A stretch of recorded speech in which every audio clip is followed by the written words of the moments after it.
guess it's been a cold couple of nights.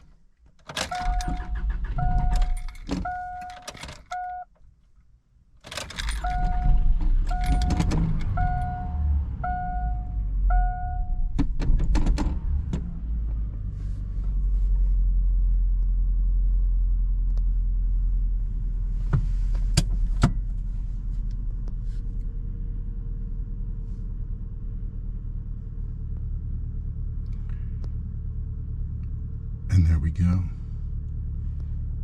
Ignition. Liftoff. Crawling up out of the solstitial dark.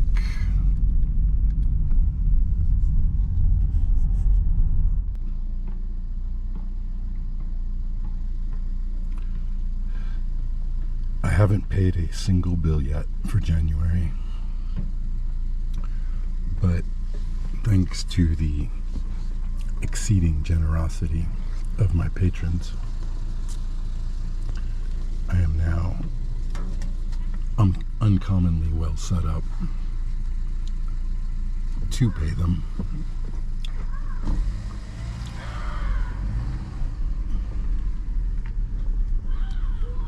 There's theoretically going to be enough left over for me to travel to Colorado.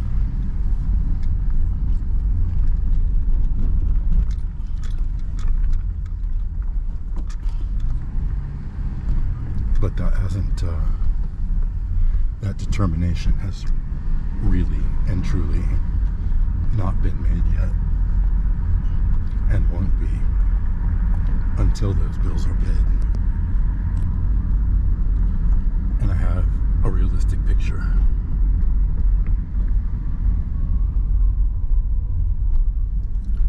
of how much is left over,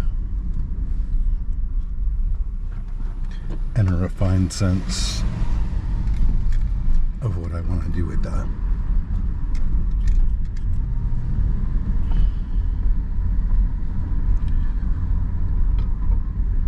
But one thing I know for sure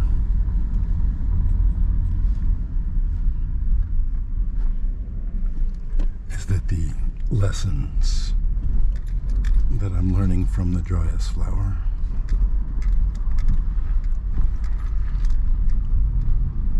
are truth, sooth, and that somewhere near the top of the list of those lessons is that I need to move, not just down the pavement, or even just down the dirt track. But I need to move my body. I need to walk. And I need to have a reason to walk. So that's what today is about.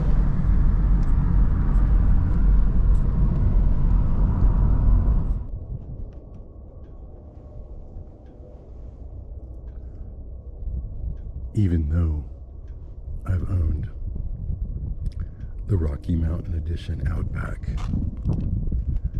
since about the time of the summer solstice, now we are past the winter, and this is the first time that I've taken it out to the local dirt tracks.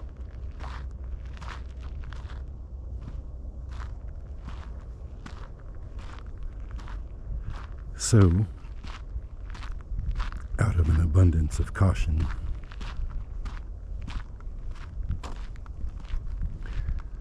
I didn't take it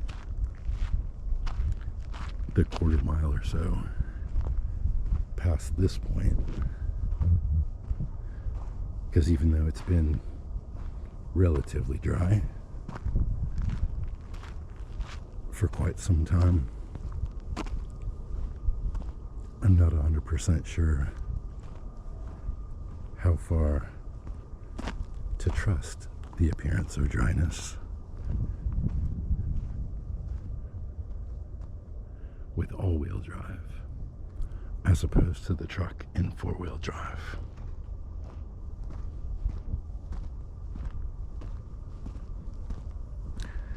As it turns out,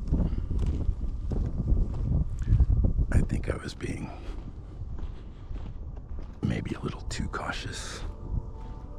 I don't think it would have had any trouble with this piece.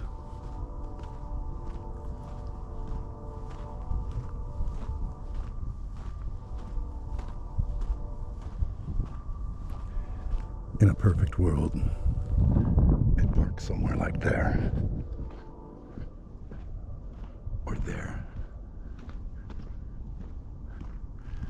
Just to give myself a bit more scrub cover.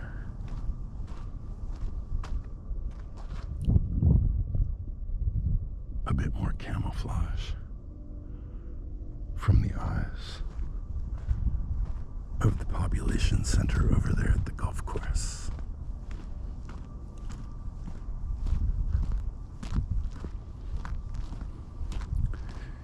Anyway, and either way, the point is to get down to the wash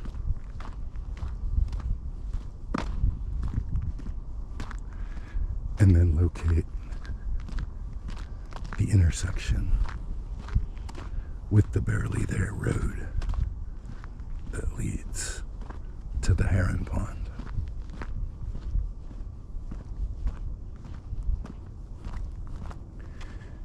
In as perfectly illegal way as possible.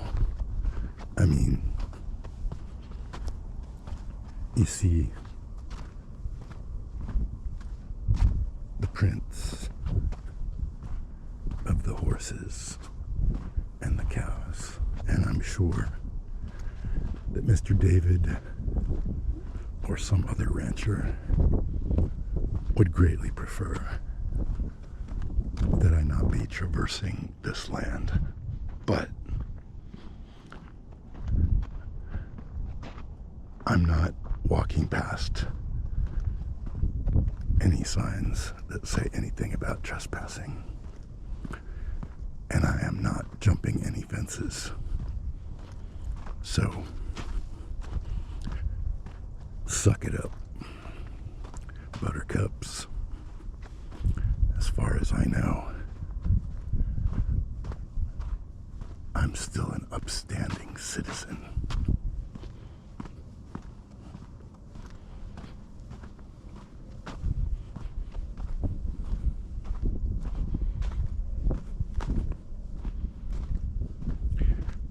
Breaking no rules, in spite of my innate anarchic tendencies.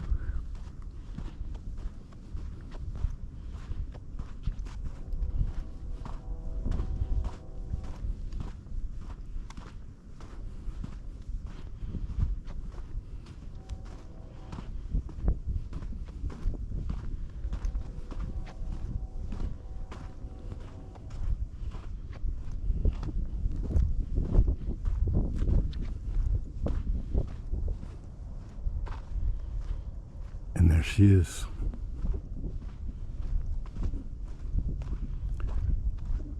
The wash that they call LaRue.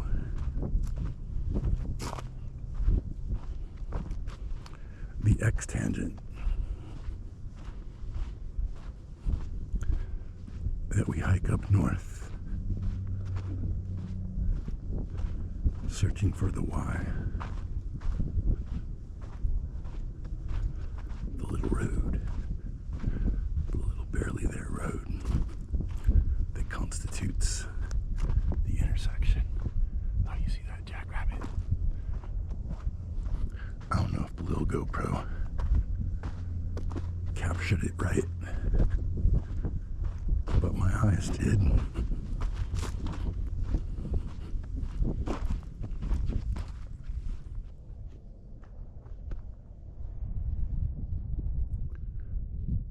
Not sure we're quite there yet. But this is, if not the intersection, an intersection.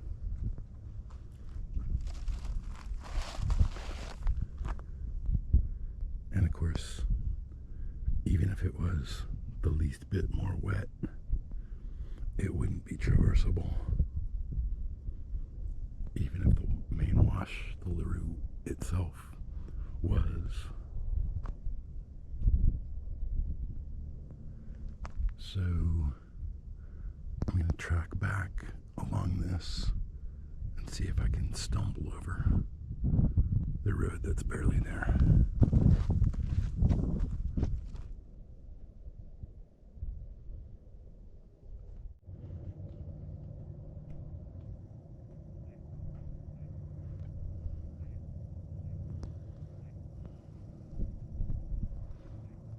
Sing it, waterfowl.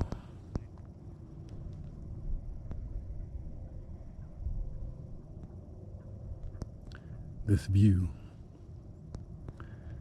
is not success. It only symbolizes success. I made it.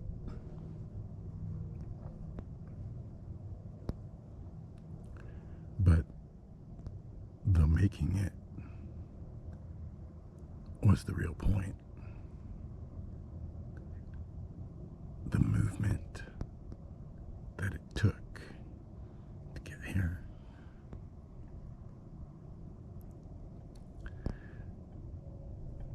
There's a lot of different ways that you could look at it as a failure. I don't think there's much hope for the Western approach to this place, although that's going to be a topic for a future show. Back on the eastern side from whence I came,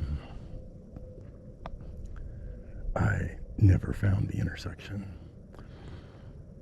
to the road that was barely there.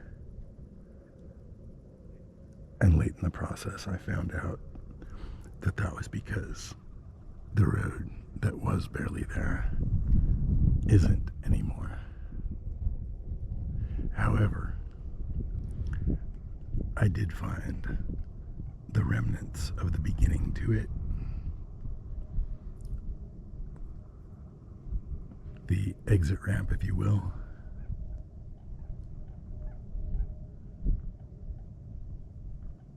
To the washed out road. And on my way back, I'll backtrack, knowing now where I went wrong. And I'll see if I can't find that intersection that is the key to the Eastern approach.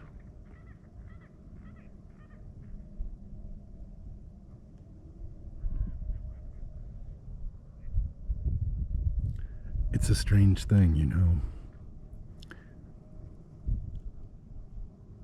This Blue Heron Pond, and even more so, the Hidden Cove Park behind it, in the name of protecting these things, which is a good thing. They've made it almost impossible to get here. Certainly by vehicle, certainly by completely legal means. But that's a good thing in the end,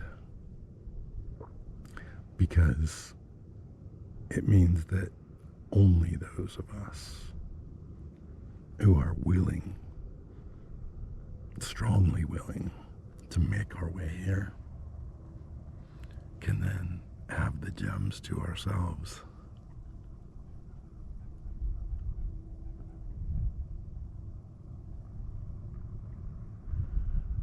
all for the best, as Dr. Pangloss told us once, in these best of all possible worlds.